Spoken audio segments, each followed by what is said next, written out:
सभी को नमस्कार। दोस्तों, द हिंदू करंट अफेयर में आपका स्वागत है। आज का वीडियो भी हमेशा की तरह बहुत ही शानदार होने वाला है। आगे बढ़ने से पहले, जैसे कल यूपीसी का नोटिफिकेशन आ चुका है, तो आपके लिए एक अच्छा खासा टाइम है।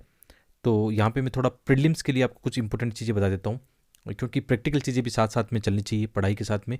तो एक तो क्वेश्चन आप लोगों का बहुत ज़्यादा है कि इकोनॉमिक सर्वे और बजट पढ़ना चाहिए या नहीं चाहिए। पढ़ना चाहिए तो किस प्रकार पढ़ना चाहिए। दोस्तों, जैसे बजट तो बहुत छोटा सा पार्ट होता है, ज़्यादा बड़ा नहीं होता है। आप जैसे आज के द हिंदू के आर्टिकल आपने देखे होंगे, बहुत सारे अच्छे आर्टिकल आपने देखे, तो वहाँ पे भी बजट को लेकर अच्छी बातें की गई है। तो आप आर्टिकल पढ़ सकते हो। कुछ बजट की बहुत सारी अच्छी चीज़ें इस वीडियो में मैं करवा दूंगा आपको। अब बात आती है इकोनॉमिक सर्वे की, कि इकोनॉमिक सर्वे आपको पूरा पढ़ना चाहिए या नहीं पढ़ना चाहिए। तो मेरा ये मानना है कि इकोनॉमिक सर्वे आपका प्री और मेंस की दोनों की दृष्टि से, दोनों एग्जाम की दृष्टि से बहुत इंपॉर्टेंट है। यानी प्री में वहाँ से बहुत सारी योजनाएं हैं, फैक्ट है, चीज़ें आ सकती है, और मेंस के एग्जाम में हमें खुद इस्तेमाल करना होता है। जैसे ऐसे राइटिंग हो गया, कई कोई इकोनॉमी का है, आप जीएस 3 में इकोनॉमी बहुत पढ़ा है, एग्रीकल्चर इंडस्ट्री, बहुत सारे डाटा आपको चाहिए, अच्छी बातें चाहिए। तो आप जो एस्पिरेंट सेल्फ स्टडी करते हैं, जो इधर उधर वीडियो नहीं देखते हैं, तो मेरी सलाह होगी कि आप सेल्फ स्टडी कर लीजिए। उसमें वो पार्ट थोड़ा स्किप कर देना जो बहुत ज़्यादा डाटा फैक्ट वगैरह है ना, उनको स्किप कर देना। मेन चीज़ है कॉन्सेप्ट। जैसे हर एक जो इकोनॉमिक सर्वे का जो चैप्टर का शुरुआत में क्या होता है, इंट्रोडक्शन होता है या समरी उसकी होती है, वो पढ़ना, लास्ट में भी उसका निष्कर्ष होता है, वो आप देख सकते हो। या बीच में आपको ऐसा लगे कि हाँ, ये चीज़ मेरे लिए इंपॉर्टेंट है, तो आप ज़रूर पढ़ सकते हो। या आप एक काम कर सकते हो कि जैसे मुंडाल सर क्या करते हैं कि इकोनॉमी के वापस क्या करते हैं, नई चीज़ें बताते हैं आपको ना, तो उनका आप देख सकते हो। या यूट्यूब पर कोई अच्छा इकोनॉमिक एक्सपर्ट है, तो उससे वो कई बार पढ़ाता है, कई अच्छे टीचर आपको पढ़ाते हैं, तो वहाँ से देख लेना। देखो, यहाँ पे इकोनॉमिक सर्वे मैं नहीं पढ़ाऊंगा, क्योंकि मेरा उसमें कोई एक्सपर्टीज़ नहीं है इकोनॉमी को लेकर। इतना ही नॉर्मल नॉलेज मेरे पास है कि मैं आपको ज़्यादा यहाँ पे इकोनॉमिक पढ़ा नहीं सकता, ठीक है। तो आप मेरे पर डिपेंड मत रहना कि इकोनॉमिक सर्वे बजट वगैरह मैं पढ़ाऊंगा। हाँ, बजट की तो बहुत सारी चीज़ें आज की वीडियो में आपको इंक्लूड कर दूंगा, लेकिन इंपॉर्टेंट है, ठीक है। आशा करता हूँ कि जो आपका क्वेश्चन था कि पढ़ना चाहिए या नहीं पढ़ना चाहिए, उसका जवाब जरूर मिला होगा। पढ़ना चाहिए, सीरियस एस्पिरेंट पढ़ते हैं, ठीक है, और लोग ओरिजिनल पढ़ते हैं, कोई दिक्कत नहीं है उसमें। धीरे धीरे पढ़ लेते हैं, एक साथ नहीं पढ़ने की बजाय एक एक चैप्टर कुछ पेज के साथ पढ़ने शुरू करते हैं, आराम से पूरा ख़त्म कर सकते हैं। तो आपकी मर्जी है, पढ़ना है बस, ठीक है। लेकिन लाइन बाय लाइन मत पढ़ना उसको, आप समझ गए होंगे, ठीक है। तो इसके अलावा जैसे आज 2 फरवरी, इसमें 3 दिन के द हिंदू को मैंने कवर किया है। 31 जनवरी, 1 और 2 फरवरी, ठीक है। तो 31 जनवरी, अब जनवरी एंड हो चुका है, तो इसकी जो मंथली पीडीएफ है आपको कहाँ मिलेगी। आज मैंने अपनी वेबसाइट पे लॉन्च कर दिया, आपको यहाँ पे दिखाई दे रही है। जनवरी की हिंदी और इंग्लिश दोनों में आप अपनी वेबसाइट पे जाकर इसकी पीडीएफ डाउनलोड कर लेना। छोटा सा प्राइस रखा है, 30 रुपये, कोई ज़्यादा नहीं होता, क्योंकि यहाँ पे चैनल को चलाने के लिए बहुत सारी चीज़ें चाहिए, आप जानते हो। आप सपोर्ट कर सकते हो यहाँ से पीडीएफ खरीद के, बहुत सारे अच्छे नोट्स। अच्छा, जैसे प्री पास आ गई, तो आपको अब चैप्टर वाइज एमसीक्यू, एनसीईआरटी के एमसीक्यू चाहिए। यहाँ पे मैंने बहुत सारे एमसीक्यू अच्छे खासे बना दिए, इंग्लिश हिंदी दोनों में आपको मिल जाएंगे। जैसे आप 11th क्लास की पॉलिटी की एनसीईआरटी पढ़ते हो, बहुत ज़्यादा इंपॉर्टेंट है, तो इसके एमसीक्यू भी आपको यहाँ पे मिल जाएंगे। इकोनॉमी की 11th 12th एनसीईआरटी पढ़ते हो, उसके भी आपको मिल जाएंगे। साथ में जैसे द हिंदू के नोट्स हैं पूरे, जो मंथली मंथली वाइज आपको चाहिए। अब इस समय क्या होता है, करंट अफेयर आपको बहुत पढ़ना होता है, मेंस के नोट्स चाहिए, तो आप अपनी वेबसाइट विजिट करना। एक यार मतलब ऑथेंटिक चीज़ें आपको यहाँ मिलेगी, और छोटा सा प्राइस इसलिए रखा है कि आप समझते हो चीज़ों को। बहुत सारी चीज़ें होती है जिनको चलाने के लिए छोटा सा प्राइस हमने रखा है, ठीक है। और जो अपने 10 ईयर वाले सोल पेपर जो अपना है, वो कल या परसों में 100% लॉन्च हो जाएगा, क्योंकि लगभग उसका काम हो चुका है। कई बार प्रूफ रीडिंग हम उसकी कर चुके हैं, ठीक है। आप लोगों का प्यार और विश्वास ऐसे ही बना रहा हो तो बहुत जल्द इसको लॉन्च कर देंगे, ठीक है। बढ़ते हैं अपने नेक्स्ट टॉपिक की ओर। पहली जो न्यूज़ है ये इंपॉर्टेंट है, कहाँ काम आती है। जैसे प्री में इसको लेकर अच्छे खासे क्वेश्चन पहले आ चुके हैं, तो ये हमारे लिए इंपॉर्टेंट है। तो इनविजिव स्पीसीज जैसे जो आक्रामक प्रजातियां होती है, वो हमारे पारितंत्र या किसी भी स्थानीय पारितंत्र को बहुत ज़्यादा नुकसान पहुंचाती है। क्योंकि एक तो ये होता है कि जो आक्रामक प्रजातियां होती है, जो बाहर से लाई जाती है, उनको कहीं ना कहीं इनके ऊपर जैसे क्या होता है, इनको नष्ट करने वाली अन्य जो चीज़ें होती है। जैसे एक एग्जांपल है कि कोई कोई पौधा बाहर से लाया गया है, तो उसको यहाँ के हमारे हैबिटेट में कोई दूसरा जीव जंतु उस पौधे को खाएगा नहीं, क्योंकि उसको पता नहीं उसके बारे में। बहुत सारी चीज़ें उसके साथ जुड़ी रहती है। या उसके ऊपर जैसे कोई शिकारी प्रजाति है, वो उस पर डिपेंड नहीं रहती है। तो एक तरफा क्या करता है, ये बढ़ता रहता है, बढ़ता रहता है, और हमारे जो स्थानीय पारितंत्र है उसको नुकसान पहुंचाता है। तो इसको लेकर पहले एक प्री में क्वेश्चन आया था, कैसा आया था एक बार देख लेते हैं, ताकि टॉपिक पढ़ने में आपको मजा आए कि ये टॉपिक कितना सीरियस है हमारे लिए, ठीक है। इसको देख लेते हैं। जो क्वेश्चन आया था प्रीलिम्स एग्जाम में, 2018 की एग्जाम में, देखो प्रीलिम्स में क्वेश्चन आया हुआ है। क्वेश्चन क्या है, प्रोसोपिस जूलिफेरा नामक पादप प्राय समाचारों में रहता है, उल्लिखित रहता है। क्या इंपॉर्टेंट है, मतलब इसका क्या है, ठीक है, ये आप समझ गए होंगे। इसका आंसर क्या होगा कि ये जिस क्षेत्र में उगता है, ठीक है, वहाँ की जैव विविधता को कम करने लगता है, ठीक है। तो ये क्या है, ये भी एक इनविजिव स्पीसीज है, तो इसके बारे में हमें पता होना चाहिए, ठीक है। बहुत इंपॉर्टेंट टॉपिक है हमारे लिए। तो ये आज के न्यूज़पेपर में कहाँ आया था, ये केरल में कोई ये इस टाइप का कोई इनविजिव प्लांट है, ठीक है, आक्रामक पौधा, उसके बारे में चर्चा में था। तो केरल में कौन सा है, इसका नाम है सेना स्पेक्टिबिलिस, ठीक है, ये इंपॉर्टेंट है।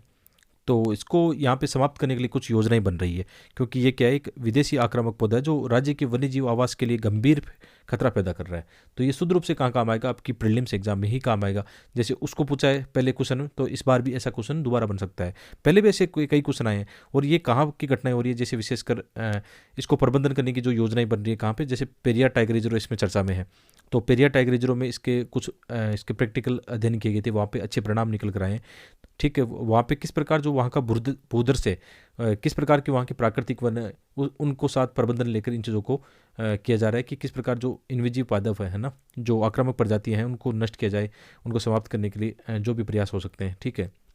देखो इस टॉपिक में हमारी चर्चा है पेरियार टाइगर रिजर्व, तो हमारी जिम्मेदारी है कि इनको भी देखें, क्योंकि हमने कितने क्वेश्चन मैपिंग के देखे हैं, ठीक है। और मैंने एक चीज़ नोटिस भी की है कि यदि आप अपनी मैपिंग न्यूज़पेपर के साथ करते चले जाते हो, नेशनल पार्क, टाइगर रिजर्व है, वन्यजीव अभयारण्य, तो आपका इन्वायरमेंट और ज्योग्राफी बहुत अच्छे से कवर हो सकता है। क्योंकि यार किताब की एक सीमा होती है, जैसे एनसीईआरटी पढ़ते हो इन्वायरमेंट की या ज्योग्राफी की, तो उसकी एक सीमा है। नई चीज़ें कहाँ मिलेगी, वो आपको मिलेगी न्यूज़पेपर में, और वो आप अपने से करो। जैसे पेरियार जो नेशनल पार्क है, टाइगर रिजर्व भी है, ये हाथी अभयारण्य भी है, ठीक है, हाथी रिजर्व भी है, कई सारी चीज़ें, देखो वन्यजीव अभयारण्य भी है। ऐसा फैक्ट कई बार बन सकते हैं। और इसकी लोकेशन कहाँ पे है, यहाँ पे देखो, ठीक है, केरल में है ये पेरियार नेशनल पार्क और टाइगर रिजर्व कहाँ पे, केरल में। इसकी लोकेशन भी आपको पता होनी चाहिए। कौन सी नदियाँ बहती है, पेरियार और पंबा, हाँ, दो नदियाँ इंपॉर्टेंट है। क्वेश्चन कैसे आए, कौन सा अभयारण्य, कौन सा नेशनल पार्क, किस नदी के किनारे, मिलान करने वाले क्वेश्चन आते हैं, तो आपको ये भी पता होना चाहिए, ठीक है। तो ये कहाँ पे, केरल के इडुक्की, यहाँ पे देखना, पठानमथिट्टा जिलों में है। और यह हाथी रिजर्व और टाइगर रिजर्व भी है। इसका क्षेत्र इतना है, क्षेत्र याद करने की आवश्यकता नहीं है, ठीक है। नदियाँ याद करने की आवश्यकता है, पहाड़ियाँ याद करने की आवश्यकता है। कौन सी पहाड़ी, इलायची पहाड़ियाँ, ठीक है, इलायची पहाड़ियाँ और पश्चिमी घाट के पंडालम पहाड़ियों में स्थित है। पहाड़ियाँ इंपॉर्टेंट है, क्योंकि ऐसे क्वेश्चन कितने आए हैं पहले। तो लोकेशन भी आपकी यहाँ से कवर हो गई, दोनों चीज़ें साथ साथ यहाँ पे चलती रहनी चाहिए, ठीक है। और देखना आप, जैसे पेरियार नेशनल पार्क है, पहले भी इससे जुड़े हुए आसपास में नीलगिरी से लेकर कितने क्वेश्चन यहाँ से बने हैं, तो पेरियार का भी मुझे लगता है ऐसा क्वेश्चन बन सकता है। आप आराम से इनको देखते चलना है। और क्वेश्चन हमने देख लिया किस टाइप के क्वेश्चन आए हैं। ज़्यादा क्वेश्चन एमसीक्यू नहीं जोड़ पाता हूँ, क्योंकि एक सीमा होती है, ज़्यादा कितने जोड़ पाएंगे, कंटेंट बनाने में काफ़ी टाइम लग जाता है, ठीक है। अभी 2-3 दिन से नोट्स बना रहा हूँ, क्योंकि टाइम काफ़ी लगता है। 10 ईयर वाला भी अभी चल रहा था साथ में, उसको भी खत्म कराऊँ। लेकिन मैं खुद चाहता हूँ कि डेली आए हैं, ये मज़ा आता है। डेली जब लाते हैं तो मुझे खुद को भी डेली न्यूज़पेपर पढ़ने का मौका मिलेगा, ठीक है। लेकिन आने वाले वक्त में हम इनको सुधार लेंगे। बाकी कंटेंट में मुझे लगता है अच्छा है अपने लिए। आगे बढ़ते हैं, ठीक है। इसमें और चीज़ें मैंने यहाँ पे क्या ऐड की कि ऐसी बहुत सी प्रजातियाँ हैं जो आक्रामक प्रजातियाँ, जिनकी पहचान की है किसने, भारतीय वनस्पति सर्वेक्षण के द्वारा। जरूरी है कि हो सकता है ऐसी क्वेश्चन दोबारा से पूछ लें। लगभग यहाँ पे 173 प्रजातियों का उन्होंने रिपोर्ट जारी की है। अलग अलग नाम है इनका, नाम यहाँ पे पढ़ लेना, बहुत सारे नाम है देखो, ठीक है। लेंटाना कैमरा, ये आपने कई बार नाम सुना होगा। एक नाम कॉमन रहता है, देखो इसमें ये भी था, प्रोसिफिस जूलिफेरा जो क्वेश्चन आया था वो भी था। जलकुंभी, ये जो है ना, ये इंपॉर्टेंट है। जलकुंभी कॉमन है, मतलब काफ़ी, विशेषकर बंगाल में इसको आतंक माना जाता है, क्योंकि पानी में यही हो जाता है, काफ़ी नुकसान पहुंचाता है फिर। तो जलकुंभी, वाटर हाइसिंथ क्या बोलते हैं इसको, ठीक है, जलकुंभी, ये इंपॉर्टेंट है, बंगाल का आतंक इसको बोलते हैं। लेंटाना कैमरा, आम लेंटाना, ये अमेरिकी उष्णकटिबंधीय मूल की क्या है, ठीक है, कोई आक्रामक प्रजाति है। तो काफ़ी चीज़ें आपको यहाँ से मिल जाएगी, इनको देख लेना आराम से। पीडीएफ आप टेलीग्राम से डाउनलोड करना, हिंदी इंग्लिश दोनों में, कोई दिक्कत नहीं है। टेलीग्राम का लिंक नीचे डिस्क्रिप्शन में, या टेलीग्राम में सर्च कर लेना आप, study eyes with Dharmendra Jakhar, ठीक है। ये आर्टिकल द हिंदू में आया था, एडिटोरियल था बड़ा वाला, ठीक है। आप कहते हो कि मैं द हिंदू के आर्टिकल एडिटोरियल नहीं पढ़ाता हूँ दोस्तों, हर एक टॉपिक को पढ़ाता हूँ। ऐसा नहीं कि केवल इन्वायरमेंट ही पढ़ाता हूँ। मुझे लगता है कि ये काम का आ सकता है, तो बहुत इंपॉर्टेंट है, तो उनको लिया जा सकता है। देखो एक बार पहले भी मैंने लगभग 26 या 27 नवंबर को इस आर्टिकल को एक इंडियन एक्सप्रेस में आया था, उसको कवर किया था। उसके अंदर भी बहुत सारी डिटेल मैंने डाली थी, ठीक है, मोटे नज़रों को लेकर। आज वो डिटेल तो नहीं डालूंगा, आप चाहो तो अपने टेलीग्राम पर देख लो, या द हिंदू का जो उस दिन का वीडियो है 26-27 नवंबर के आसपास का, आप देख सकते हो, पूरा कवर किया गया। लेकिन इसमें भी बहुत सारी चीज़ें कवर है। तो चलो इसमें कुछ केस स्टडी है जो आपके कहाँ काम आएगी। एक तो यूपीएससी मेंस जीएस 3 में, जहाँ पे एग्रीकल्चर के टॉपिक हैं, और एक कहाँ काम आएगा आपके ऐसे राइटिंग में, एग्रीकल्चर के यदि कोई टॉपिक आते हैं वहाँ पे आप केस स्टडी एग्जाम्पल बता सकते हो। और एक चीज़ और बताता हूँ, एक आपके लिए बहुत अच्छा यहाँ पे सरप्राइज रहेगा इस बार यूपीएससी प्री 2023 में। जिस हिसाब से मोटे अनाजों को लेकर 2 साल से इतने अच्छे आर्टिकल, इतनी अच्छी इन्फॉर्मेशन आ रही है, तो मुझे ऐसा खुद को ऐसा फील होता है कि इस बार आपकी प्री एग्जाम 2023 में पक्का कृषि में एक मोटे अनाजों को लेकर क्वेश्चन बनेगा। कैसा ही बनेगा, चाहे प्रोडक्शन को लेकर बने, मोटे अनाजों की कोई अच्छाई है जैसे उसमें न्यूट्रिशन का जो पार्ट है उसको लेकर बने, कोई ना कोई एक क्वेश्चन मैं ऐसा फील करता हूँ ऐसे क्वेश्चन आते हैं। क्योंकि मैंने भी काफ़ी अच्छा अध्ययन किया, इनका रिसर्च किया है कि यूपीसी किस टाइप के क्वेश्चन ज़्यादा पूछता है। ठीक है, तो ये हमें पता है कि संयुक्त राष्ट्र संघ के खाद्य और कृषि संगठन FAO ने 2023 को क्या किया है, मोटा अनाज, ठीक है, मिलेट्स ईयर बनाने का अंतर्राष्ट्रीय मिलेट ईयर वर्ष घोषित किया है। और ये भारत ने ही उनको कहा था कि ऐसा करना चाहिए, तो भारत की बात मानी गई।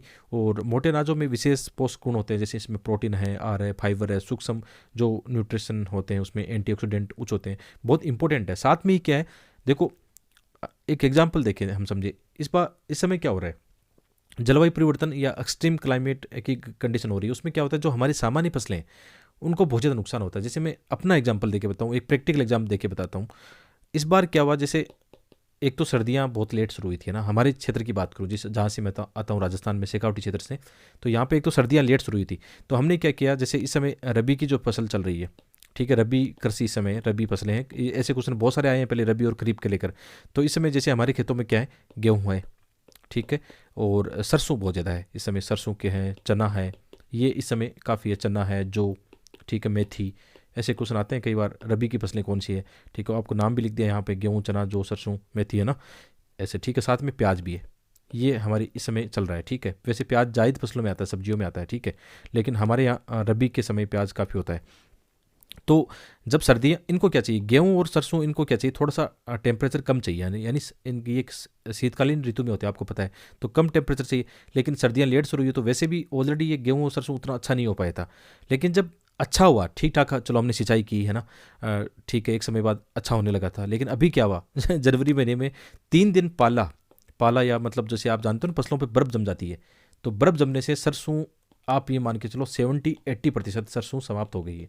गेहूँ, इवन गेहूँ के में इस समय क्या होता है, बालियाँ आती है गेहूँ में, जो बीज जो है ना इस समय होता है, तो उसका भी क्या हुआ, लगभग ख़त्म हो चुका है। 50% आप मान के चलो गेहूँ भी समाप्त हो चुका है। तो ये क्या कहना चाह रहा है, ऐसा पहले नहीं होता था। अभी ये हो रहा है, कभी बहुत ज़्यादा टेम्परेचर है, कभी माइनस में जा रहा है, बर्फ़ जम रही है। तो ये क्या कहता है, ये क्लाइमेट मतलब चेंज के जो संकेत है वो साफ दिखा रहा है, प्रैक्टिकल रूप से हम लोग महसूस करते हैं। इस बार किसानों की हालत वाकई ख़राब है हमारे देश में। मतलब जो बीमा होता था, कृषि बीमा, उसको लेकर भी बहुत सारे समस्या आ गई थी, फिर किसानों ने बीमा कराना ही छोड़ दिया। उसमें बहुत सारे लूप होल्स हैं, बहुत सारे प्रैक्टिकल जो व्यवहारिक समस्याएं बहुत ज़्यादा है, किसानों को वास्तव रूप से नहीं मिल पाता है, ठीक है। तो एक बहुत सारी मैं समस्या अपने आसपास अभी देख रहा हूँ प्रैक्टिकल रूप से। लेकिन जैसे ये मोटे अनाज की हम बात करें, तो हमारे यहाँ खरीफ के अंदर क्या होता है, मुख्य रूप से हमारे यहाँ बाजरा होता है, बाजरा, गंवार, लेकिन बाजरा बहुत ज़्यादा होता है, ठीक है। बाजरा बाजरा इसमें काफ़ी ज़्यादा होता है, राजस्थान में सब देश में, हमारे देश में सर्वाधिक बाजरा होता है, क्षेत्रफल भी काफ़ी ज़्यादा है यहाँ पे। तो हम ये देखते हैं कि उस समय क्या होता है कि जैसे मोटे अनाज जो हैं, ये मिलेट्स जो हैं, बाजरा है या अन्य जो अपने क्या है फसलें हैं जो हैं, ये झेल जाती है क्लाइमेट को, इनको ज़्यादा प्रभाव नहीं पड़ता। आजकल तो हमारे देश में ऐसी बाजरे की या ज्वार की ऐसी मतलब बीजों का विकास किया गया, बहुत ही कम पानी में हो जाएगी और ये ज़्यादा टेम्परेचर भी झेल जाएगी। तो यहाँ पर मैं ये कहना चाहता हूँ कि जो मोटा अनाज होता है ना, ये वाकई है ना, क्या है, ये हमारी जलवायु परिवर्तन की जो समस्या आ रही है उनसे भी लड़ सकता है, इनमें क्षमता होती है, क्योंकि ये हमारा देसी, एक तरह से हम कह सकते हैं, हमारे इस क्लाइमेट के हिसाब से फिट है। तो ये प्रैक्टिकल चीज़ आप समझ गए होंगे, इसको मेंस में लिख के आना है एज ए केस स्टडी, ये चीज़ें बतानी है प्रैक्टिकल वाली, क्लाइमेट चेंज में कहीं आती है तो प्रैक्टिकल देके बता सकते हो आप। मैं ऐसा करता था, जैसे मैं आपको व्यवहारिक प्रैक्टिकल एग्जाम्पल बताता हूँ। जैसे कई बार कोई ऐसे यूपीसी के एग्जाम में एग्रीकल्चर का आया, या जीएस 3 में ऐसी चीज़ें आई है, जीएस फेस्ट में भी एग्रीकल्चर की कई चीज़ें आती है कई बार, ज्योग्राफिक सेक्शन में, ठीक है, संसाधनों को लेकर। तो वहाँ पे मैं अपना एग्जांपल देखा था कि जैसे राजस्थान के शेखावटी प्रदेश में प्याज का ये हो रहा है, या ये जो एग्जाम्पल आपको प्रैक्टिकल वाले बताएं, ये मैं लिख के आता था रियल में एग्जाम में, और मज़ा आता था, क्योंकि एग्जाम में जब पढ़ेगा तो इंटरेस्टिंग लगेगा, क्या क्या प्रैक्टिकल बात बताइए, तो उससे आपके अच्छे मार्क्स मिलते हैं। ये मैंने खुद करके आया हूँ, वही आपको बता रहा हूँ, ठीक है। आगे बढ़ते हैं। तो इसमें क्या है, तो यहाँ पे क्या है, जो आर्टिकल आया था वो आया था, जो MS स्वामीनाथन रिसर्च फाउंडेशन है, ये क्या कर रहा है, एक तमिलनाडु में एक क्षेत्र है, एक पहाड़ी अभी आएगा, कौन सी पहाड़ी है, कोली हिल्स, वहाँ पे है। इसकी लोकेशन भी हम देख लेंगे, हो सकता है कोली हिल्स कभी आ जाए मैपिंग में। तो वहाँ पे क्या करेंगे, प्रयोग कर रहे हैं अच्छे, मतलब मिलेट्स को लेकर अच्छा इन्होंने एक प्रयोग किया है वहाँ की जो स्थानीय आबादी उसके साथ मिलकर। तो उन्होंने वहाँ पे पहले समस्याएं देखी थी कि कैसे आधुनिक समय में भूमि में बदलाव आया है, कृषि पैटर्न बदलाव आया है, और उस कृषि पैटर्न में बदलाव आने से ना केवल इन्वायरमेंट जो हमारी मिट्टी उनको नुकसान हुआ, हमने काफ़ी ज़्यादा पेस्टिसाइड यूज़ किए, दूसरी तरफ हमने देखा कि किसानों की लागतें भी बढ़ गई, गरीबी में वो चले गए, सस्टेन डेवलपमेंट की हम बात करते हैं वो काफ़ी दूर चले गए। तो उन्होंने एक अच्छा जो वहाँ की समस्या है उनको फाइंड करके उनका सोल्यूशन निकाला है, और मिलेट्स पर वो अच्छा काम कर रहे हैं। तो ये as a case study example आप कहाँ इस्तेमाल करोगे, GS3 नियमन में इस्तेमाल करोगे कि MS स्वामीनाथन रिसर्च फाउंडेशन ने कहाँ पे किया, जो कोली हिल्स है वहाँ पे तमिलनाडु में, वहाँ पे ऐसा किया, पूर्वी घाट का ये पार्ट है, वहाँ पे उन्होंने ऐसा करके दिखाया है। ठीक है। और जैसे ये मैप हमने एक दिन पहले भी पढ़ा था कि भारत में कौन कौन से मिलेट कहाँ पे होते हैं, आप वीडियो को पॉज करना और इस मैप का अध्ययन करना थोड़ा सा कि कौन कौन से मतलब जो हमारे मोटे अनाज है मिलेट्स है ना, कहाँ कहाँ होते हैं। जैसे हमारे क्षेत्र की बात करूँ, जैसे मैं यहाँ से आता हूँ, राजस्थान के इस पार्ट से आता हूँ, तो बाजरा इसमें दिखाई दे रहा है। ठीक है, क्योंकि हमारे यहाँ बाजरा काफ़ी ज़्यादा होता है, कहीं ज्वार होता है, कहीं रागी होता है। साउथ इंडिया में आप देखना रागी होगा, और इनको कम पानी चाहिए, जितने भी ये मोटे अनाज हैं इनको कम पानी चाहिए। ये मतलब नॉर्मल वे में हो सकते हैं, लागतें इनकी बहुत कम है। ठीक है, किसानों के पास अपने बीज होते हैं, इनमें ज़्यादातर देसी बीजों का इस्तेमाल करते हैं, ज़्यादा खाद वगैरह या इनका ज़्यादा इस्तेमाल करना नहीं होता, तो लागतें कुल मिलाकर इनमें कम है। तो ये मैप आराम से आप देखना, मैंने पहले भी बताया था। और ये देखो इसमें ज्वार का कितना हेक्टेयर ज्वार भारत में है, कितना टन हो रहा है, बाजरा कितना है टन है, ठीक है, कितना हो रहा है। ये डाटा बहुत इंपॉर्टेंट है, क्योंकि प्री में एक क्वेश्चन आ चुका है इनका लेकर। चलो जब बात हो गई कि प्री में ऐसे क्वेश्चन आते हैं क्या, अपने को सीरियस लेना ही नहीं लेना, एक बार क्वेश्चन देख लेते हैं। ठीक है, ये क्वेश्चन देख लेते हैं प्री में जो आया था, 2019 की एग्जाम है, लेटेस्ट ही है। अब देखो 2019 के एग्जाम में कैसे क्वेश्चन आई, ये कल परसों मैंने एक वीडियो में बताया भी था आपको ना, आज दोबारा बताता हूँ, साथ में क्वेश्चन अटेम्प्ट लेने का तरीका भी समझा देता हूँ। ठीक है, तो क्वेश्चन क्या है, आप घबराना मत। आप सोच रहे हो यार मेरे पास डाटा नहीं, ऐसे डाटा नहीं चाहिए होते हैं, कॉमन सेंस चाहिए होता है। भारत में पिछले 5 वर्षों में खरीफ की फसलों की खेती के संदर्भ में निम्नलिखित खतरों पर विचार कीजिए। पहला कह रहा है धान की खेती के अंतर्गत क्षेत्रफल अधिकतम है। ये थोड़ा कॉमन सेंस कहता है, यदि आप थोड़ा बहुत नॉलेज रखते हो तो पॉजिटिव ही रहेगा कि हाँ मे भी हो सकता है, मे भी हाँ संभावना है। ठीक है, आगे बढ़ते हैं। दूसरा क्या कह रहा है कि ज्वार की खेती के अंतर्गत क्षेत्र तिलहनों की खेती के अंतर्गत क्षेत्र की तुलना में अधिक है। ठीक है, देखो अभी हमने क्या देखा यहाँ पे उस मैप में, देखा ना कि ज्वार का कितना है, ज्वार का कितना मिलियन हेक्टेयर एरिया में है। ठीक है, ये है लगभग 4.5 मान लो, चलो ठीक है, ज्वार की 4.5 मिलियन हेक्टेयर में है।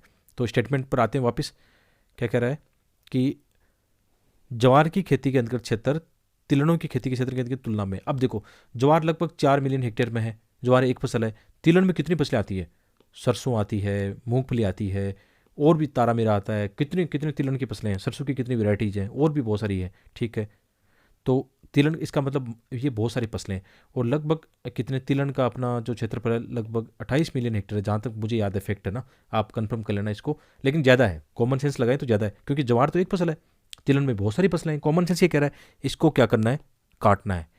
ये हमारा थोड़ा सा कंफर्म लग रहा था, लेकिन इसकी जरूरत ही नहीं है। आगे बढ़ते हैं कि कपास की खेती का क्षेत्र, गन्ने की खेती, ये तो हमें पता नहीं चलता कि करेंगे नहीं करेंगे, आइडिया भी नहीं है। गन्ने की खेती का निरंतर घट रहा है, हम कह नहीं सकते। ज़्यादातर क्या होता है, जिग में होता है, ज़्यादा घट रहा है, बढ़ रहा है, घट रहा है, बढ़ रहा है ना, कभी अच्छा क्षेत्र हो गया, कभी बारिश हो, वर्षा हो गई, सिंचाई बढ़ गई, तो ये जिग में होता है। निरंतर घटना वैसे भी थोड़ा सा इसको कर सकते हैं, यदि इसको भी निकालें तो भी अपना आंसर क्या बचता है, ए बचता है। लेकिन अपना तो एक और ये बता रहा है ना दूसरा वाला कि ये स्टेटमेंट गलत है। तो जहाँ जहाँ 2 है देखो इनको काटते हैं, जहाँ जहाँ 2 है काट दो, तो भी आंसर ए निकल के आ गया। एक ये भी थोड़ा सा लग रहा है, गन्ने की खेती के अंतर्गत क्षेत्र निरंतर घट रहा है, संभावना ये क्या कहता है, जिग में रहता है, कभी घटा कभी बढ़ा, ऐसा होता है। तो इसको भी करे तो भी क्या हो रहा है, 4 को काट दो, 4 जहाँ कट गया। ये क्या कहता है, ये कॉमन सेंस अप्रोच है। ये आपको ना, देखो मैंने एक चीज़ नोटिस की है, जो एस्पिरेंट प्रीवियस ईयर पेपर को ज़्यादा महत्व देते हैं, 2 से 3 बार उनको पढ़ते हैं, थोड़ा पहले क्या करेंगे, पहले तो हर एक ऑप्शन पे क्या करेंगे, अपना दिमाग लगाएंगे कि यार ये क्यों हुआ, इसका आंसर ऐसा कैसे हुआ, इसमें क्या लॉजिक था। यूपीसी हमसे क्या चाहता है, यूपीसी कभी भी ऐसा नहीं चाहेगा कि चीज़ें रट के किताबें पढ़ के कोई प्री पास कर लेगा। यूपीसी चाहता है कि एक मतलब थोड़ा क्रिएटिव या थोड़ा तार्किक व्यक्ति, थोड़ा डिसीजन अच्छा लेने वाला व्यक्ति प्री पास करे। इवन यूपीसी की पूरी जर्नी ऐसी है आपकी, ये प्रैक्टिकल नॉलेज समझ गए ना तो आपका प्री कभी रुक ही नहीं सकता, इस बात को ध्यान रखना। ठीक है। जीएस में भी मतलब ऐसे ही लगता है, जीएस पेपर फेस्ट है। सीसेट तो चलो आपकी काफ़ी ज़्यादा आपका माइंड एप्टीट्यूड चेक करता ही करता है, जीएस फेस्ट जो पेपर है वो भी काफ़ी चेक करता है। और बहुत सारे एस्पिरेंट कई बार मैंने देखा है 1-2 मार्क से प्री फेल करते हैं। एक बार मुझे भी याद है, मैं भी 1-2 मार्क से प्री में फेल हुआ था शुरुआती स्टेज पर, ठीक है, जीएस फेस्ट की वजह से, है ना। तो ये गलतियाँ पहले उतनी समझ में नहीं आती थी कि ऐसे यूपीएससी पेपर अटेम्प्ट लेना होता है क्या। लेकिन जो एस्पिरेंट पुराने हो जाते हैं उनको पता है, वो रगड़ लेते हैं अपने आप को, बार बार प्रैक्टिस करके प्रीवियस ईयर को, उनको पता लग जाता है। ठीक है, तो जो हमने 10 ईयर का पेपर तैयार किया है, सोल पेपर, 2 दिन और दो मुझे बस, मैं भी चाहूँगा, लेट हो रहा है लेकिन अच्छा आना चाहिए, अभी टाइम आपके पास अच्छा है, तो 2 दिन मुझे दो, शायद कल या परसों मैक्सिमम उसको मैं लॉन्च कर दूंगा। और उसमें मैंने क्या किया है, जैसे ये क्वेश्चन हैंडल किया है, उसमें मैंने रेड से, मतलब अलग कलर में, रेड में, या उसको हाईलाइट करके साफ साफ लिख दिया कि क्वेश्चन को कैसे अटेम्प्ट लेना चाहिए था। उसमें साफ साफ लिखा है कि स्टेटमेंट फर्स्ट ऐसे अटेम्प्ट लेना चाहिए, स्टेटमेंट 2 ये गलत हो गया, इसको एलिमिनेट कर दिया। मैंने खुद लिखा है अपने से, शायद ऐसा किसी भी सोल पेपर में नहीं है, मैंने तो नहीं देखा कि ऐसे किसी भी सोल पेपर में इतना तार्किक रूप से आपको ये बता रहा है कि इसको क्वेश्चन को कैसे सोल्व करना चाहिए, जहाँ जहाँ लगना चाहिए था। हालांकि सब क्वेश्चन में मैंने नहीं लिखा है, जहाँ पे मुझे लगता है कि हाँ ये लॉजिक लगना चाहिए था, तो मैंने वहाँ पे ये चीज़ें लिखी है। मैंने काफ़ी लास्ट ईयर वीडियो भी बनाई थी इसको लेकर। तो ये चीज़ सिखाना चाहता हूँ कि प्रीलिम्स एग्जाम निकालना वाकई बहुत आसान काम है। इस चीज़ से यदि आप सीख गए हो, यहाँ से तार्किक रूप से आपने चीज़ें सीखी हो, कमेंट करके बताना जो हमने अभी चर्चा की है। आप अपना ओपिनियन जरूर बताना कि आप इस बात से सहमत हो या नहीं सहमत हो, कितना आपको फ़ायदा हो सकता है इसी से। एक कमेंट करके बताओगे तो मुझे आपके ओपिनियन का पता चलेगा, आगे मैं ऐसे अच्छे प्रयास करूँगा। ठीक है, लाइक करना, वीडियो को लाइक करो, अपने दोस्तों के साथ शेयर करो, ताकि हमें अच्छा मोटिवेशन मिले चीज़ों को लेकर।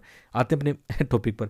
ये देखो, एक क्वेश्चन ऐसे आते हैं, इसी पर हम पढ़ रहे थे कि जो हमारे मोटे अनाज है ना, अब देखो मोटे अनाजों को लेकर कितने डाटा वगैरह ऑलरेडी हमारे पास हैं, क्वेश्चन पहले भी आ चुके हैं, आगे भी आएंगे। ठीक है, तो मुख्य रूप से इसमें क्या बताया कि भारत में मोटे अनाज 2 समूह में उगाए जाते हैं। एक प्रमुख जो मोटे अनाज है, ज्वार है, बाजरा है, रागी है। ठीक है, बाजरा, रागी, ज्वार, ठीक है, भारत में कहाँ कहाँ उगाए जाते हैं, मैप आपके पास पड़ा, आराम से इसको स्टडी करना। अभी मैं इसको स्टडी कराऊंगा तो 1 घंटा लग जाएगा, तो हम नहीं चाहते कि वीडियो बड़ा हो जाए, तो आप खुद यहाँ पे स्टडी करना। कुछ माइनर है, जैसे फोक्सटेल है, लिटिल मिलेट है, कोदो, प्रोसो, बार्नयार्ड, मोटा, ये सब इसमें मैप में दिए हुए कौन कौन से कहाँ होते हैं। एक क्वेश्चन मैं एज्यूम कर पा रहा हूँ कि आप थोड़ा मैपिंग करना, कि ऐसा आ सकता है कि मेघालय में कौन सा मोटा अनाज होता है, वेस्ट बंगाल में कौन सा होता है, ठीक है, उत्तराखंड में कौन सा होता है। थोड़ा सा ऐसे करना, माइंड मैप करना ऐसा कि हाँ यार ये अलग है, ये यहाँ पे अलग नज़र आ रहा है, मैपिंग को करना इसको, माइंड मैप को, बहुत मज़ा आएगा आपको, है ना। ठीक है, जैसे यहाँ पे कोदो मिलेट है, ये कहाँ पे, यहाँ पे दिखाई दे रहा है ना, उड़ीसा की तरफ दिखाई दे रहा है। मेघालय में इनमें कौन सा दिखाई दे रहा है, देखो मेघालय में यहाँ पे है फॉक्सटेल मिलेट है, वो दिखाई दे रहा है। तो ऐसे क्वेश्चन बन सकते हैं, मैं ऐसा सोच पा रहा हूँ। ठीक है, आगे बढ़ते हैं। तो इसमें बताया गया था कि जैसे भारत के अंदर है ना, मोटे अनाजों को लेकर थोड़ा सा उतना फ़ायदा लोगों को नहीं मिला है। उसमें ये था कि जैसे हमने एक तो क्या किया था, जैसे हमारा पीडीएस सिस्टम है, आपने देखा ना, जो हमारा खाद्य सुरक्षा कानून है, उसके माध्यम से लोगों को अनाज दिया जाता है। लगभग देश की 70% आबादी इसके अंदर कवर है। लेकिन उसमें हम क्या कर रहे हैं, उसमें मुख्य रूप से हम चावल और गेहूँ का ही वितरण कर रहे हैं। और जो आप जानते हो एफसीआई जो है, एफसीआई जो भंडारण करता है, किसका करता है, चावल और गेहूं का ही ज़्यादा करता है, मोटे अनाजों का भंडारण बहुत ही कम करता है। इसमें दिया भी है, जैसे जो हमारा पीडीएस सिस्टम है, जो हमारी एक स्कीम है, एकीकृत बाल विकास योजना स्कीम है, इसके अलावा जो स्कूलों में मिड डे मील स्कीम है, उसके तहत क्या होता है, लगभग 24 मिलियन टन क्या हो रहा है, चावल और गेहूँ ये अनाज ही उठ रहे हैं, मतलब। और हम कह सकते हैं कि जो क्या अपना जो मोटा अनाज है वो बहुत ही कम उसकी खपत हो रही है। तो ये ध्यान रखना होगा कि यदि हम ऐसी कोई पॉलिसी बनाते हैं, राज्यों को ऐसा बताते हैं, ठीक है, तो इसके तहत यदि हम शामिल करते हैं इसको, किसको, मोटे अनाजों को पीडीएस प्रणाली या इन योजनाओं में शामिल करते हैं, तो कहीं ना कहीं एक बदलाव आएगा, इसमें बताया गया था आर्टिकल में। ठीक है, और राज्यों को भी क्या करना पड़ेगा, मतलब मोटे अनाज खरीदने पड़ेंगे, उनका एक भंडारण बनाना पड़ेगा। ठीक है, तो यहाँ पे साथ में दिया कि जैसे पीडीएस में शामिल करना तभी संभव होगा कि जैसे अभी जो स्टॉक और हम कर रहे हैं ना, सरकार जो केंद्र सरकार कर रही है, स्टॉक भंडारण कर रही है, उसके अंदर बहुत ही कम हो रहा है। तो ये ऐसा करना पड़ेगा कि जो मोटे अनाज है उनका भी भंडारण करना पड़ेगा।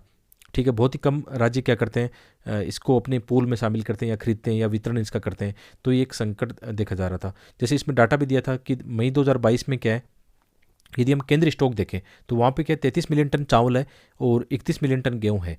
लेकिन जो मोटे अनाज है कितना, बहुत ही कम है, 4 लाख टन, बहुत ही कम है।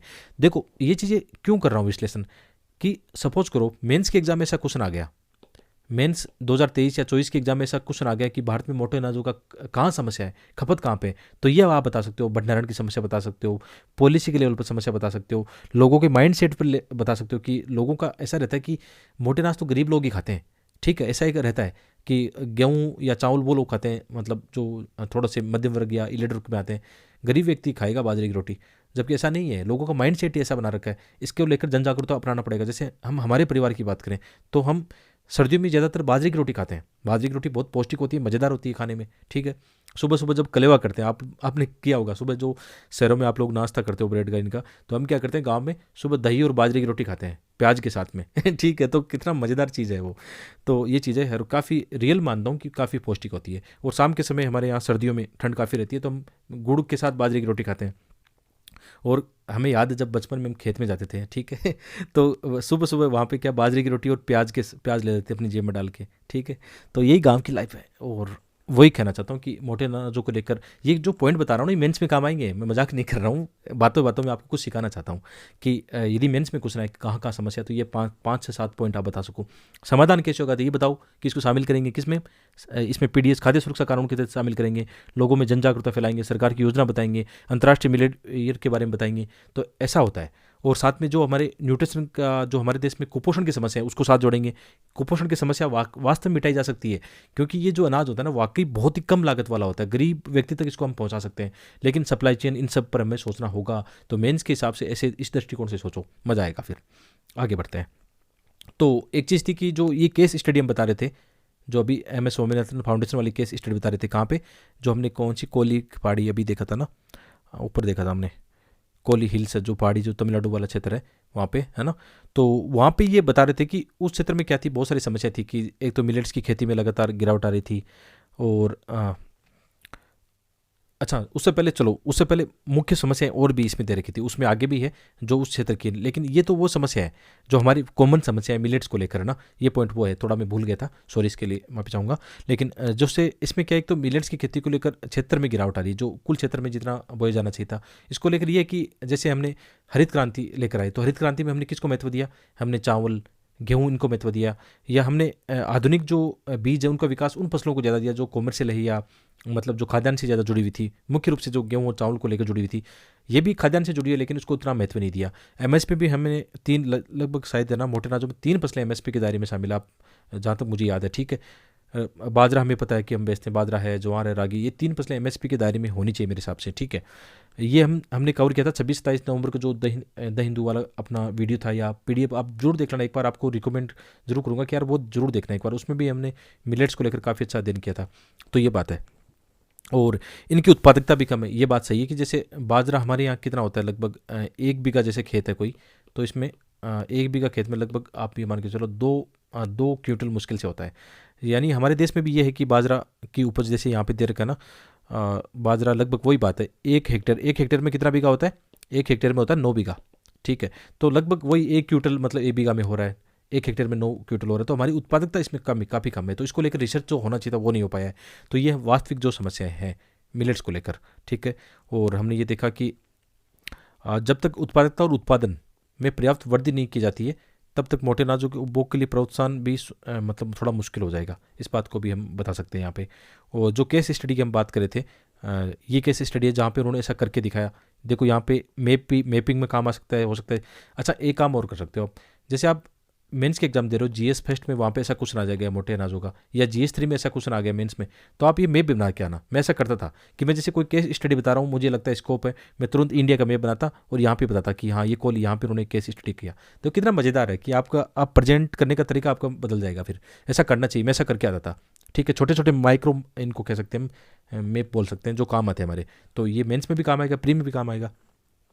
ओके, तो उन्होंने क्या किया, वहाँ पे उन्होंने देखा कि इस क्षेत्र की समस्या क्या थी, ठीक है, और उनका टारगेट क्या था, क्या उद्देश्य था कि इनको हम समाप्त कर पाए। तो वहाँ पे उन्होंने देखा कि जो स्थानीय मिलेट की किस्में हैं, जो प्रजातियाँ हैं, ठीक है, उनकी फसल विविधता को संरक्षित करना है, और साथ में मिलेट्स का उत्पादन भी बढ़ाना है, कंजप्शन भी बढ़ाना है, किसानों की आय भी बढ़ानी है। उन्होंने ऐसा टारगेट रखा, एक क्षेत्र को चुनाव किया और उन्होंने अच्छा काम करके दिखाया, ठीक है। तो ये क्षेत्र था कहाँ का, तमिलनाडु का एक जिला है, नामक्कल जिला है, ठीक है, और ये कोली हिल्स ब्लॉक है। तो इन्होंने ऐसा पूर्वी घाट क्षेत्र है, ठीक है, पूर्वी घाट वाला रीजन है, याद रखना।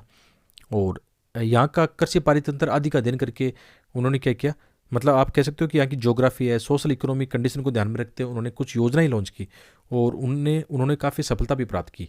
उन्होंने कुछ व्यवहारिक समाधान निकाले। ठीक है। जैसे उन्नत बीजों का विकास किया, वहाँ के जो परंपरागत बीज है, सामुदायिक जो बीज बैंक है उनकी स्थापना की, लोगों को आपस में जोड़ा, काफ़ी अच्छा प्रयास किया और उससे उत्पादन बढ़ाया उन्होंने। जो स्थानीय देसी बीज है उनका अच्छा विकास करके नई चीज़ों का यहाँ पे विकास किया। साथ में जैसे वहाँ पे क्या हो रहा था, ज़्यादातर जो स्थानीय आबादी है, ठीक है, एक जनजातीय आबादी काफ़ी है यहाँ पे, तो क्या कर रही थी, हाथों से ही सब कुछ कर रही थी, मैनुअली कर रही थी। तो उन्होंने क्या किया, मशीन का प्रयोग किया, तो उससे टाइम भी बचा, प्रोडक्शन भी अच्छा हुआ, ठीक है। और बाद में जो वहाँ का प्रोडक्ट है उनको वैल्यूडेशन प्रदान किया, फूड प्रोसेसिंग इंडस्ट्री उन्होंने वहाँ पे लगाई, और फिर इसको क्या किया, एक ब्रांड बनाया और बाजार से इसको क्या जोड़ा, तो वहाँ पे किसानों की आजीविका भी बढ़ी। तो ये देखो कितना अच्छा टॉपिक है, मेंस की एग्जाम में इस्तेमाल करने के लिए।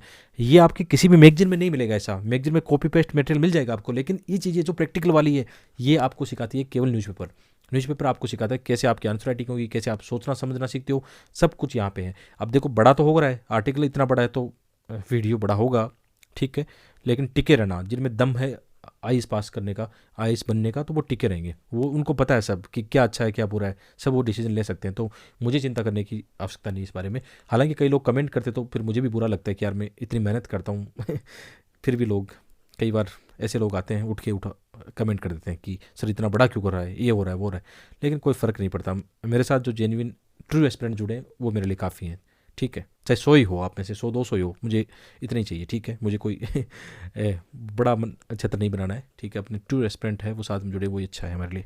आगे बढ़ते हैं, ठीक है। 2 दिन के कवर हो गए। अब आज जो 2 फरवरी को क्या हुआ था, मतलब बजट के बारे में काफ़ी था आर्टिकल, जो भी चीज़ें आई बजट को लेकर आई, तो हम बजट के बारे में अब देखेंगे जो मैंने बताया था। अच्छा, इसमें मैं आपको पढ़ाऊंगा कम, बताऊंगा ये कि बजट को कैसे इस्तेमाल करना है मेंस के एग्जाम में, क्योंकि मेंस के एग्जाम में जीएस 3 में काफ़ी अच्छी चीज़ें, डाटा हैं, कुछ एग्जाम्पल आपको इस्तेमाल करने होंगे। हालांकि प्री में भी यहाँ से क्वेश्चन आएंगे बजट को लेकर, 1-2 क्वेश्चन प्री में लगभग आ जाते हैं, डायरेक्ट इनडायरेक्ट 2-3 क्वेश्चन आ सकते हैं। तो ठीक है, देखते हैं इसको। तो ये बजट हमारा कैसा है। अभी हम इंडिया 875 की बात कर रहे थे, अब हम जा रहे हैं इंडिया 8 कहाँ पे, 100 की ओर, ठीक है। तो इसमें सरकार क्या करेगी, सरकार ध्यान दे रही है किन चीज़ों पे ध्यान दे रही है सरकार, देखो कोशिश कर रही है रोज़गार बढ़ाने पे, ग्रोथ की ओर ध्यान दे रही है। अभी हम मतलब क्या करेंगे, इस पर मांग, खपत और रोज़गार इन बढ़ाने पर काफ़ी ज़्यादा काम किया जा रहा है। ये राजस्थान पत्रिका में एक अच्छी तस्वीर थी, इसको मैंने देखा, ठीक है। तो यहाँ पे बताने के लिए इसको लगाया है। तो इसमें मुख्य रूप से बजट में यही बातें हैं कि कैसे हम किन सेक्टर पर अच्छा खर्च करने वाले हैं, कहाँ पे रोज़गार क्रिएशन कर सकते हैं, कहाँ पे हम निवेश कर सकते हैं, विशेषकर जो भी नई टेक्नोलॉजी उनमें, कृषि में, टूरिज्म में, काफ़ी चीज़ें इसमें दी गई है। तो ये बजट तो चलो आपको ये पीडीएफ के साथ है, तो आप खुद अपने से अध्ययन करना, ठीक है। या कोई इकोनॉमी का टीचर यूट्यूब पे पढ़ा रहा है तो मेरा यही होगा कि आप बजट वहाँ से कवर करना, लेकिन ये चीज़ें मैं बताऊंगा कि आपको इस्तेमाल कैसे करनी है अपनी मेंस के एग्जाम में, ठीक है। तो इसमें द हिंदू में एक अच्छा आर्टिकल भी आया था इसको लेकर, तो इसमें बताया गया कैसे इस बजट में क्या क्या चीज़ों को ध्यान में रखा जाना चाहिए था। कुछ आलोचना भी की गई है कि ऐसा और हो सकता था, लेकिन अपना काम आलोचना नहीं, अपना काम है सकारात्मक चीज़ों को सीख कर आगे बढ़ने का। तो ये बजट कैसा है, ये फर्स्ट बजट है अमृतकाल का, ठीक है। अमृतकाल का पहला बजट, यानी हम अब क्या कर रहे हैं, 100 साल की ओर बढ़ रहे हैं, इंडिया 100 ईयर की ओर आगे बढ़ रहे हैं, तो उसके हिसाब से।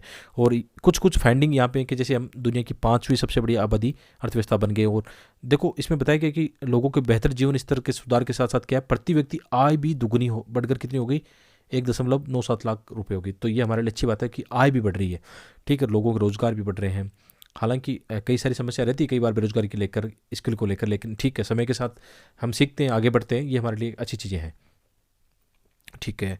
इसके अलावा इसमें बताया गया कि जैसे 100 साल में भारत, इस बजट को ध्यान में रखकर कि आने वाले वक्त में हम कैसा करने वाले हैं, तो विशेषकर सार्वजनिक वित्त पर ध्यान दिया गया है। साथ में प्रौद्योगिकी संचालन हेतु कई सारी चीज़ों पर हम क्या करेंगे, मजबूती से इनमें निवेश करेंगे और आगे बढ़ने की कोशिश करेंगे।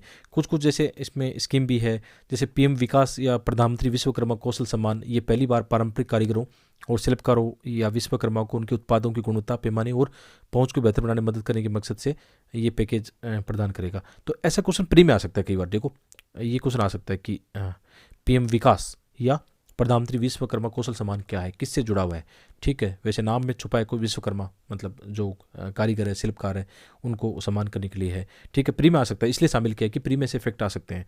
इसके अलावा जैसे ये भी प्री में आ सकता है कि mangrove institute for shoreline habitat and tangible income या मिस्टी, ये भी प्री में आ सकता है। ये किसके लिए है, तो इसमें भी कुछ फंड की व्यवस्था की गई है कि कैसे हम इन्वायरमेंट को बचा सकते हैं, कैसे निवेश कर सकते हैं, कैसे जो स्थानीय जो यहाँ पे लोग रहते हैं उनकी आजीविका भी हम सुरक्षित कर सकते हैं। बहुत सारी चीज़ें इसमें शामिल की गई है, ठीक है, ये भी इम्पोर्टेंट है।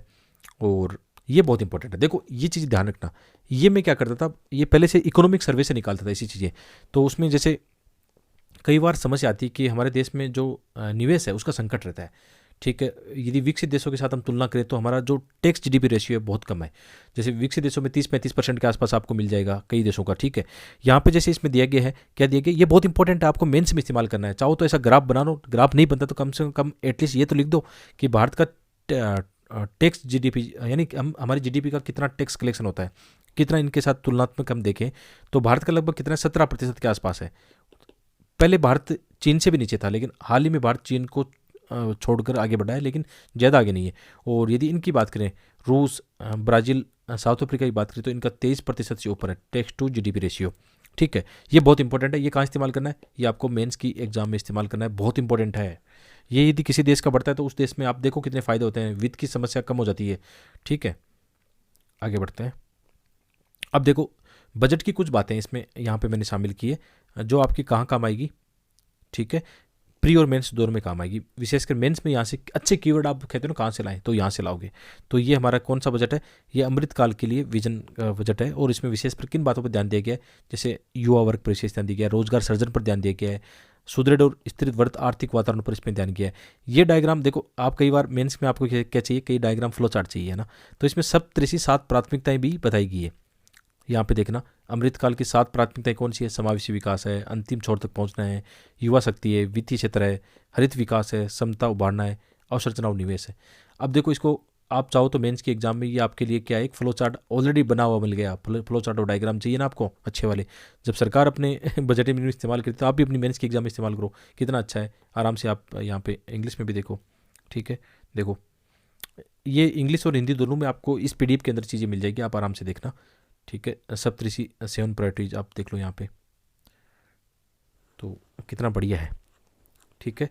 तो इनको आगे देखते हैं कि कैसे इनको आपको इस्तेमाल करना होगा बार बार अपनी एग्जाम में, ठीक है। जैसे इसमें यह कि कृषि क्षेत्र में क्या क्या किया गया है वो आप देख लेना, और जहाँ जहाँ योजनाएं वगैरह है ना तो आप उनको नोट कर लेना, कुछ कुछ इंपॉर्टेंट योजनाएं हैं, क्या क्या उसमें प्रावधान किया गया है इनको आप देख लेना। जैसे ये है ना, भारत को मिलेट का वैश्विक केंद्र बनाना, आप देखो यहाँ पे भी श्री अन्न आ गया, श्री अन्न के नाम से है ना, तो इसके अंदर भी निवेश किया जाएगा, रिसर्च और इनको बढ़ावा दिया जाएगा।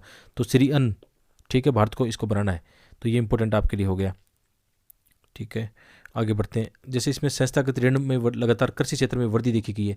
देखो इसमें ऐसा फैक्ट बन सकता है प्रीम में कि कृषि क्षेत्र में संस्थागत ऋण में लगातार वृद्धि देखी गई है, तो ऐसा फैक्ट सही हो सकता है। खाद्यान्न में देख लो हमारा कितना यहाँ पे खाद्यान्न देखा जा रहा है, ये वाक्य आप इस्तेमाल करना निबंध में या कहाँ पे, सबका साथ सबका विकास, समावेशी विकास, ये मेंस में इस्तेमाल करना है। अच्छे बहुत शानदार कीवर्ड है, इनको लिख लो अपने से, ठीक है। स्वास्थ्य क्षेत्र में जैसे एनीमिया को कम करने के लिए कुछ मिशन है, और स्वास्थ्य क्षेत्र में कुछ कॉलेज की स्थापना की जाएगी, फार्मास्यूटिकल में क्या किया जाएगा, ठीक है। ये आपके मेंस में बहुत काम आएगा। शिक्षा क्षेत्र में क्या क्या किया जा रहा है, जैसे यहाँ पे बच्चों और किशोरों के लिए राष्ट्रीय डिजिटल लाइब्रेरी की स्थापना की जा रही है, ये इंपॉर्टेंट हो गया आपके लिए, ठीक है।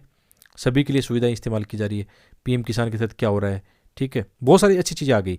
अच्छा, ये जो डाटा होते हैं ना, जैसे आप मेंस के एग्जाम में आपको कोई स्कीम लिखनी थी, जैसे उज्ज्वला स्कीम है तो कितने करोड़ एलपीजी कनेक्शन दिए गए हैं, इंपॉर्टेंट है। समावेशी विकास हो रहा है ना, पीएम जनधन खाता, देखो कितने खाते खोले गए इसमें, 47.8 करोड़। कई बार इंटरव्यू में पूछ लेते हैं कि अच्छा ये स्कीम कितनी सक्सेस है, तो मेंस के एग्जाम में आप डाटा देके बताओ। यदि ऐसे क्वेश्चन डायरेक्ट आ गए उज्ज्वला स्कीम के या पीएम जनधन योजना के, तो ये डाटा आप नोट कर लो इनको, है ना। ये बताओगे पीएम किसान के तहत कितना मतलब करोड़ रुपये आवंटन किया गया, ये इंपॉर्टेंट है। जैसे हमारा जो ग्रामीण पेयजल 2024-25 का हमारा टारगेट है कि प्रत्येक घर तक पहुंचा देंगे हम, तो कितने करोड़ पेयजल कनेक्शन हो गए, डाटा, क्योंकि क्वेश्चन आ सकते हैं मेंस के एग्जाम में।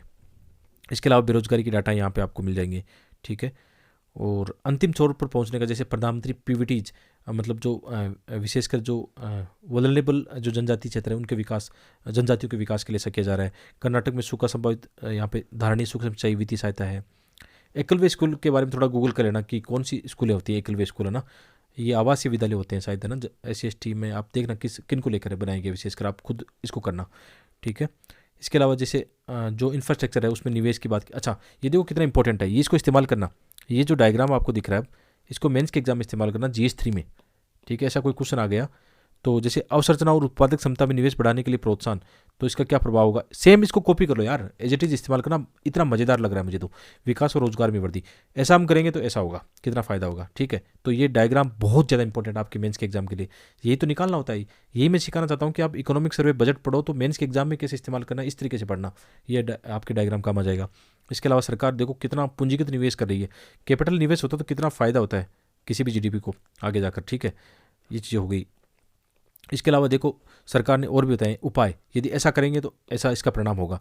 जैसे भारत में एआई का हम कर रहे हैं आजकल, काफ़ी ज़्यादा आर्टिफिशियल इंटेलिजेंस का उपयोग किया जा रहा है, इसको तो इससे कृषि अनेक सेक्टरों में फ़ायदा होगा। इसकी डेटा शासन नीति है, बहुत सारी चीज़ें यहाँ पे आपके काम आ सकती है। जैसे विवाद से विश्वास स्कीम आ सकती है आपके एमएसएमई के लिए, लक्ष्य ये सीधा आ सकती है, प्री में काम आ सकती है कि विवाद से विश्वास फर्स्ट और सेकंड क्या है, इंपॉर्टेंट है, इससे क्या क्या फ़ायदा होगा, किस सेक्टर में कितना फ़ायदा होगा। ई कोर्ट है आपकी काम आ सकती है, ठीक है। डिजिट लॉकर को लेकर यूपीसी प्री में क्वेश्चन आ चुका है पहले से ही, ठीक है। 5G सेवा के लिए ये हो रहा है। और हरित विकास के लिए क्या क्या हो रहा है, जैसे पीएम ये परिणाम स्कीम है, इंपॉर्टेंट है। ये क्या है, जो रासायनिक जो उर्वरक है ना उनकी जगह थोड़े ऑर्गेनिक जो खाद है उनको बढ़ावा दिया जाएगा, मतलब रासायनिक केमिकल ये इनको कम किया जाएगा। तो ये इंपॉर्टेंट स्कीम हो गई। पहले से गोवर्धन जो स्कीम हमारी चल रही थी पहले से ही, तो इनके बारे में थोड़ा जानना। ये जो मैंग्रोव वनों के विकास के लिए मिष्टी जो स्कीम है, देखो कितना ज़्यादा इंपॉर्टेंट है ये आपके लिए, आप समझ पा रहे हो ना इस चीज़ को। इनको ऐसे ही आपको देखना है थोड़ा सा ना। देखो मैंने पहले कहा कि मैं पढ़ाना चाहूँ तो पढ़ा सकता हूँ, लेकिन मेरा इसमें एक्सपर्टीज़ नहीं है, रियल बता रहा हूँ। तो मैं चाहता हूँ कि आप भी अपने से करो। मैं आपको फालतू में क्यों धोखा दूँ, क्यों फालतू में ऐसे बताऊँ कि हाँ मैं बता सकता हूँ सब कुछ। बस मैं ये बता सकता हूँ कि आपके कहाँ कहाँ काम आ सकता है, ठीक है। इंपॉर्टेंट चीज़ का कहाँ कहाँ काम आएगी मेंस के एग्जाम में। मेंस के एग्जाम के लिए तो आपको वैसे बता दिए कि क्या क्या चीज़ें आपको इस्तेमाल करनी है, ठीक है। बाकी इसमें बहुत सारी चीज़ें हैं जो आप देखोगे, ठीक है। डायग्राम आपको यहाँ मिल जाएंगे, ठीक है। राजकोषीय प्रबंधन के लिए क्या किया जा रहा है, राजकोषीय घाटा कितना चल रहा है, कई बार इफेक्ट आपको चाहिए, कितना हमारा टारगेट है, ठीक है। और ठीक है, इसमें देख लेना आप। कई बार ये क्वेश्चन आपने देखे हो ना कि फिजिकल डेफिसिट क्या होता है, प्राइमरी डेफिसिट क्या होता है, अभी कितना चल रहा है डाटा आपके पास यहाँ पे पड़ा है, मेंस के एग्जाम में काम आ जाएगा। प्री में यहाँ से इफेक्ट बन जाएंगे कि कहाँ कहाँ क्या हो रहा है, कितना सरकार जो पूंजीगत व्यय कर रही है, ये इंपॉर्टेंट है, लगातार हम बढ़ा रहे हैं। क्योंकि जिस देश का क्या होता है पूंजीगत व्यय बढ़ता है तो वहाँ पर आप जानते हो ना कितना मतलब इंफ्रास्ट्रक्चर क्रिएट होता है, बहुत सारी चीज़ों का विकास होता है, ठीक है। विदेशी मुद्रा भंडार हाल इस दौरान आपने देखा इस साल काफ़ी हमारा गिरा भी है, ठीक है। अप्रत्यक्ष करों से कितना लाभ हुआ है, कैसे हमने जो इनकम टैक्स है या जो निगम कर है उनमें सुधार किया है, ठीक है। ये सब सारी चीज़ें इसमें दी गई है। जो टैक्स स्लैब है उसमें देखो यहाँ पे जो आय की सीमा है कर छूट वाली, उसमें 5 लाख से 7 लाख बढ़ा दिए गए हैं। इस कई सारी चीज़ें यहाँ पे काम आ सकती है। और इसके अलावा जैसे एक और है कि रुपया कहाँ से आता है, ये डायग्राम बहुत इंपॉर्टेंट है प्री के लिए, कि जैसे सर्वाधिक कहाँ से हमारी सरकार की इनकम होती है। तो जो उधार होता है, ऋण होता है, अन्य देते हैं, वो थी लगभग 34% है। इसके बाद में जो इनकम टैक्स है वहाँ से 15% आता है, नहीं कॉर्पोरेट टैक्स से 15% आता है, जीएसटी से इंपॉर्टेंट है 17% आता है। और कहाँ कहाँ खर्च होता है, तो जैसे हमने यहाँ पे उधार लिया था, ऋण जो हम ले रहे थे, ठीक है, काफ़ी बोरोविंग थी सरकार की, तो यहाँ 34% था, तो यहाँ पे चुकाने में जा रहा है, सर्वाधिक खर्च इस पे हो रहा है। कई बार ऐसे आए हैं क्वेश्चन पहले से यूपीसी प्री में, और किन किन चीज़ों पर ज़्यादा खर्च हो रहा है सब डाटा है, ठीक है। योजनाओं पर इतना प्रतिशत है, रक्षा सब्सिडी, कई बार ऐसे बन जाएगा रक्षा का ज़्यादा है सब्सिडी का कम है, तो ये याद रखना, 2-4 बार कैलकुलेशन कर लेना, ऐसे क्वेश्चन बन जाएंगे। पहले मैंने देखे प्री में ऐसे क्वेश्चन, ठीक है। किस किस मिनिस्ट्री में कितना क्या खर्च हो रहा है, ये सब डिटेल आपको दी गई है। तो आशा करता हूँ आप चीज़ों को समझ गए होंगे, बजट को कैसे इस्तेमाल करना है, कैसे खुद भी पढ़ सकते हो, आप यहाँ से सीख के जा रहे हो। बाकी कोई आपका क्वेश्चन है कमेंट करना, मैं ज़रूर देखूँगा आपका कमेंट। और हमने आज अपनी वेबसाइट की बात की थी, ज़रूर सपोर्ट कर सकते हो, विजिट कर सकते हो, आपके काम के वहाँ पे अच्छे नोट्स मिलेंगे। लिंक उसका डिस्क्रिप्शन में आपको मिल जाएगा, या आप गूगल में सर्च कर सकते हो, studyicewithdigi.com अपनी वेबसाइट का नाम है। मिलते हैं एक और वीडियो में, बहुत बहुत धन्यवाद।